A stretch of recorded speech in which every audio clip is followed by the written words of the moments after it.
Frankie stood just a little too close to the counter at Night Yums, the local candy shop. His eyes flicked over the shiny jars filled with colorful sweets, the caramel squares stacked perfectly by the register, and the irresistible lollipops hanging by the counter. The temptation was overwhelming. He looked around quickly, no one was watching. In a swift motion, Frankie grabbed a handful of candy and shoved it into his pocket.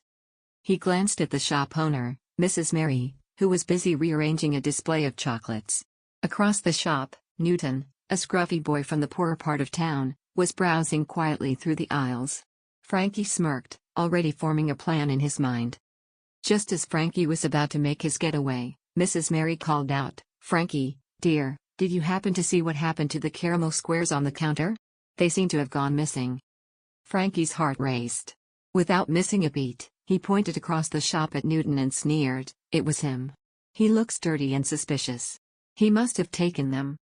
Mrs. Mary, who had always prided herself on being fair, turned to Newton, her eyes narrowing in suspicion. Newton, noticing the blame, looked up in surprise. "I didn't take anything, Mrs. Mary," Newton said calmly. "I was just looking at the jawbreakers over here." But Frankie continued, "Look at him. He doesn't even have money for candy. Why would I take it? I don't need to steal." Mrs. Mary hesitated, unsure who to believe.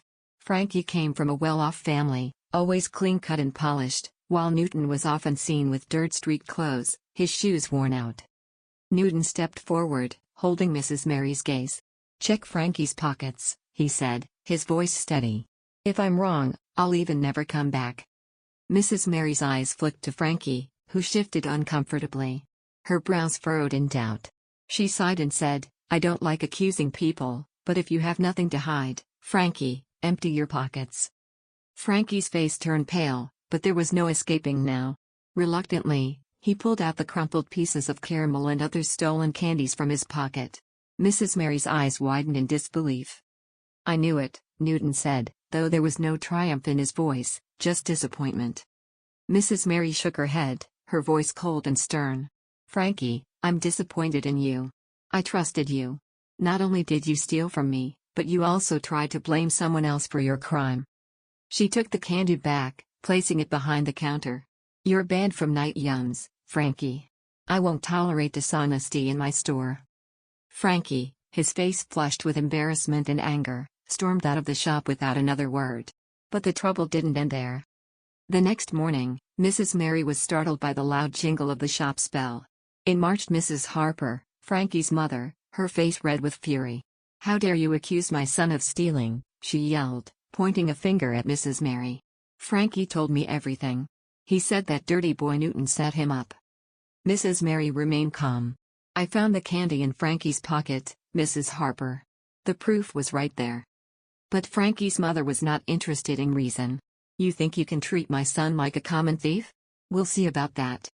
Later that day, Mrs. Mary received a visit from the mayor himself, Frankie's grandfather. He didn't even bother to ask for her side of the story. "My grandson would never steal," he declared. "You've slandered my family's name." The mayor's words were final. Within days, Night Yums was shut down by order of the town council. Mrs. Mary was forced to close her beloved candy shop, a place that had brought joy to the neighborhood for years.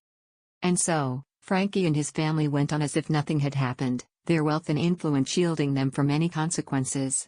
Newton, who had done nothing wrong, watched quietly from the sidelines, knowing that in their town, it wasn't truth or fairness that ruled, it was money.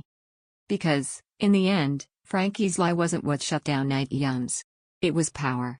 And as everyone soon learned, in their town, money made the rules. Amazing, another SlopTube minute. I love it. Did you love it? If you did, don't forget to like and subscribe and hit the notification bell. Didn't like it? Comment down below.